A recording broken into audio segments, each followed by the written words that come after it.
संजय सिंह ईश्वर की शपथ लेता हूं कि मैं विधि द्वारा स्थापित भारत के संविधान के प्रति सच्ची श्रद्धा और निष्ठा रखूंगा कि झील पर पानी बरसता है हमारे देश में, खेत पानी को तरसता है हमारे देश में, राजनेता हाकिमों और पागलों को छोड़कर तुम बताओ कौन हंसता है हमारे देश में। आपने इस कानून के जरिए किसानों के साथ विश्वासघात और धोखा करने का काम किया है।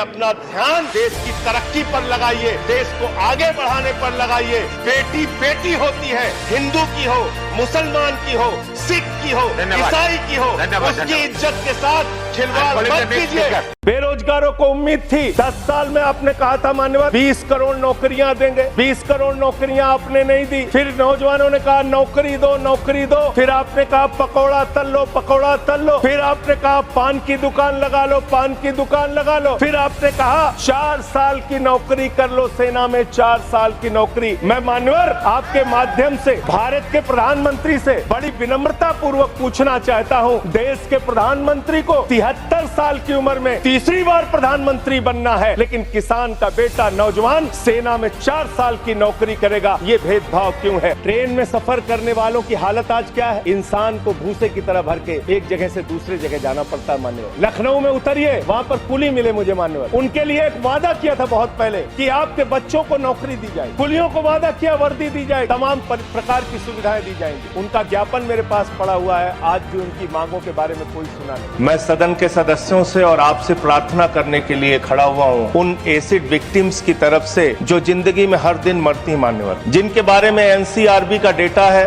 वर्ष 2014 से लगभग हर साल 200 महिलाओं के ऊपर एसिड विक्टिम्स की वो शिकार होती हैं। 80% इसमें महिलाएं होती हैं, जिसमें 30% नाबालिग बच्चियां होती हैं। इनको मुआवजे के नाम पे मात्र 5 लाख रुपए मिलता है। कम से कम इनके इलाज के लिए 50 लाख रुपए का इंतजाम किया जाए। इनके लिए सरकारी नौकरी ऐसे इंतजाम की जाए जहां पे वो अपनी नौकरी कर सके। एसिड विक्टिम्स के लिए फास्ट ट्रैक कोर्ट बनाई जाए। 20-20 साल तक इन बच्चियों को न्याय के लिए भटकना पड़ता है, इनके लिए फास्ट ट्रैक कोर्ट देश के अंदर बनाई जाए। जो सीएसआर फंड है, उस सीएसआर फंड को निर्धारित किया जाए इन बच्चियों के कल्याण के लिए, उनके रोजगार के लिए, उनके इलाज के लिए। क्या इस देश की अर्थव्यवस्था में रेहड़ी पटरी वालों का कोई योगदान नहीं? जो 10 करोड़ रेहड़ी पटरी वाले पूरे देश में हैं, उनका कोई योगदान नहीं है क्या मान्यवर? वो भी सरकार को टैक्स भरते हैं। आपकी सरकार उनको भी फूटी आंख से देखना नहीं चाहती। आपने रेहड़ी पटरी वालों को कहा अपने नाम के आगे नेम प्लेट लगाओ, हिंदू हो कि मुसलमान, दलित हो कि पीछे आदिवासी हो, क्या हो ये बताओ। अगर नेम प्लेट लगवाना है, नीरव मोदी के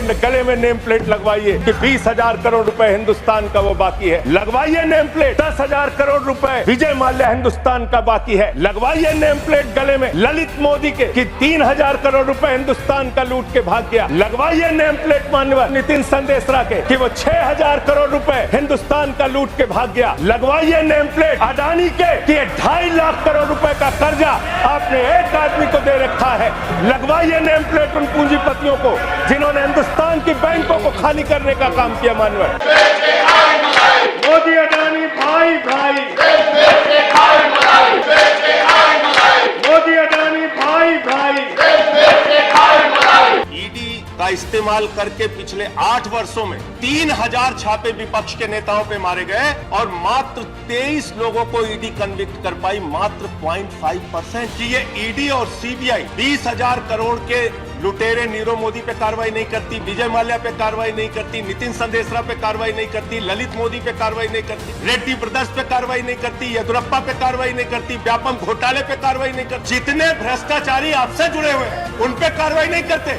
संजय रावत जी यहाँ बैठे 100 दिन जेल में रहे, मनीष सिसोदिया के घर पे आपने 14 घंटे छापेमारी की, सत्येंद्र जैन को आपने जेल में रखा है, अरविंद केजरीवाल पे छापे मारते हैं, सारे मंत्रियों पे छापे मारते हैं, बंद करके सबको जेल में डाल दीजिए। इस वक्त की बड़ी खबर हम आपको बता दें, आम आदमी पार्टी के सांसद संजय सिंह गिरफ्तार हो गए। ईडी ने रेड के बाद संजय सिंह को गिरफ्तार कर लिया है। देखिए, नरेंद्र मोदी अडानी के नौकर हैं और अडानी के नौकर से हम लोग डरते नहीं। को इस वक्त की बड़ी खबर बता दूं, संजय सिंह अब जेल से रिहा हो रहे हैं, जमानत पर बाहर निकल रहे हैं। संजय सिंह दिल्ली की तिहाड़ जेल में बंद थे पिछले 6 महीने से और अब आप देख रहे हैं उनको गेट से बाहर निकल रहे हैं संजय सिंह। उन्हें ये फिक्र है हरदम नया तर्जे जफा क्या है। उन्हें यह फिक्र है हरदम नया तर्जे जफा क्या है, हमें भी शौक है देखे सितम की इंतहा।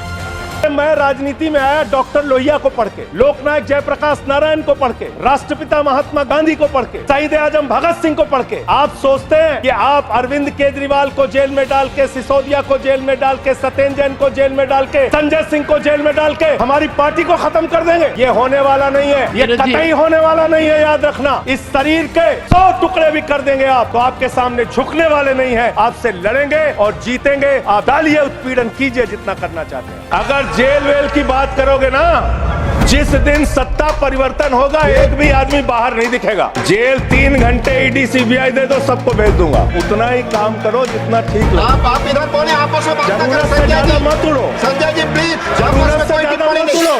संजय जी आप गली गली में शोर है, संजय जी आप नरेंद्र मोदी चोर है। देश की तानाशाह सत्ता के सामने जब बड़े बड़े नेता नतमस्तक हो गए, उस वक्त भी टंके की चोट पर सरकार की गलत नीतियों का विरोध करने वाले आम जन की आवाज शेर सांसद संजय सिंह को जन्मदिन की अनंत शुभकामनाएं।